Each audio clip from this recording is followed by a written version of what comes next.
My name is Harv Ebers, and I had the good fortune to have resided in Seattle, Washington from a period of time from 1957 to approximately 1960. And at that time, I and a bunch of other bow hunters, we would on a Saturday afternoon loaf, shoot bows, and discuss bow hunting with a man by the name of Glenn St. Charles at a local archery shop in Des Moines, Washington, owned by St. Charles. At that time, St. Charles introduced us to the concept of forming a separate organization to the National Field Archery Association, which would be responsible for the record keeping of animals taken in North America by bows and arrows. It would be, this organization would ultimately be called the Pope and Young Club. In 1960, the National Field Archery Tournament was held at Grayling, Michigan, at which time Glenn petitioned the executive board of the NFAA to release all these records to this new, struggling young group of men, and Glenn St. Charles is the founder of this thing called the Pope and Young Club.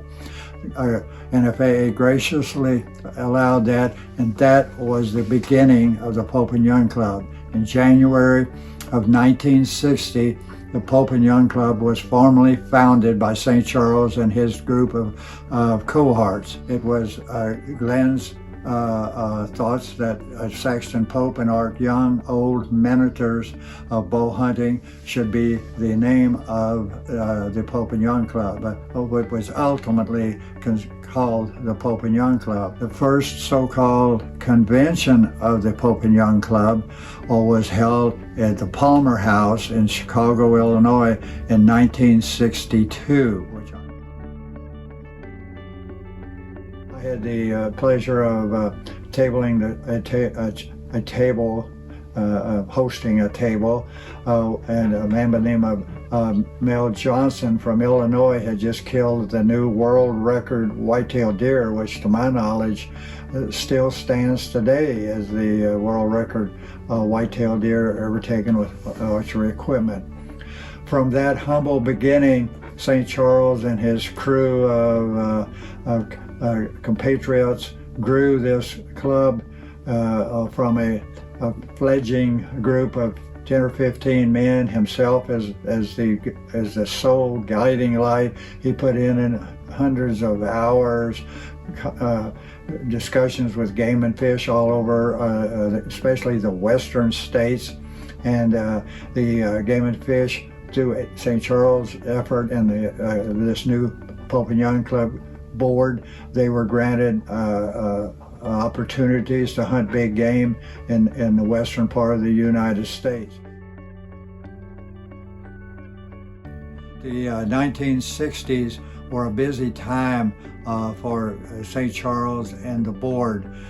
It was at that time the records, the periodicals, record-keeping information to the general public was a very busy and focused item for the board. Also, a very important and busy activity of St. Charles and the board was the development of official Pope and Young Club measures all over the United States. The measurers are really the foundations, gathering bodies of the records, which are ultimately entered into the record books. If it wasn't for these men and ladies who gathered all of these different and measured these trophies, we would not have the need for the Pope and Young Club or our records keeping body. This information gleaned by these men from our kills all over the United States were ultimately then the foundation for the record books.